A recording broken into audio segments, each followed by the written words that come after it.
খুলনার রূপসা সেতু এলাকায় আছেন আমাদের সহকর্মী আশরাফুল ইসলাম নূর। তিনি জানাচ্ছেন সেখানকার সবশেষ পরিস্থিতি। I am Ox.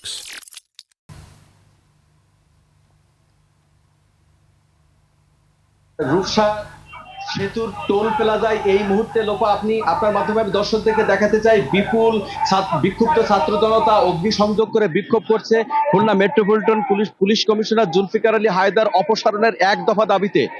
বিগত 6 দিন টানা তাদের যে কর্মসূচি ছিল সেটি ছিল খুলনা মহানগরীর খানজাহান আলী রোডে কেএমপি সদর দপ্তরের সামনে, কিন্তু এবারের ব্যতিক্রম কর্মসূচি হলো টোল প্লাজার এই টোল প্লাজার এখান থেকেই কিন্তু এটি খুলনা মহানগরীর প্রবেশদ্বার, খুলনা বিভাগীয় সদরের প্রবেশদ্বার। এখান থেকে কিন্তু রাজধানী ঢাকার সাথে যাত্রী এবং মালামাল পরিবহনের একমাত্র গুরুত্বপূর্ণ পথ এটি।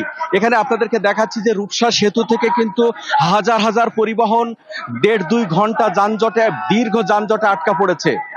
দুই পাশে আপনাদেরকে যদি দেখাই লোপা, আপনার মাধ্যমে দর্শকদেরকে দেখাতে চাই রূপসা সেতুর উপরেও কিন্তু শত শত যাত্রীবাহী পরিবহন এবং পণ্যবাহী পরিবহন আটকা পড়েছে। তার অপর পাশে টোল প্লাজার ঢাকার পাশ প্রান্তেও কিন্তু একই অবস্থা। আমরা যতটুকু খোঁজ নিয়ে জানতে পেরেছি 2 থেকে 2.5 কিলোমিটার দীর্ঘ হয়েছে এই মুহূর্তের এই বিক্ষোভের কারণে যানজট। থেকে থেকে কিছুক্ষণ পরপর কিন্তু বৃষ্টি হচ্ছে, কিন্তু সেই বৃষ্টি এই বিক্ষুব্ধ ছাত্র জনতাকে আরো বেশি অগ্নিগর্ভ করে তুলছে খুলনাকে।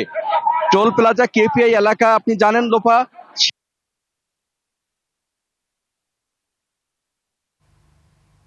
নূর, আপনাকে ধন্যবাদ। দর্শক, খুলনা রূপসা সেতু থেকে এতক্ষণ আমাদের সাথে যুক্ত ছিলেন আশরাফুল ইসলাম নূর।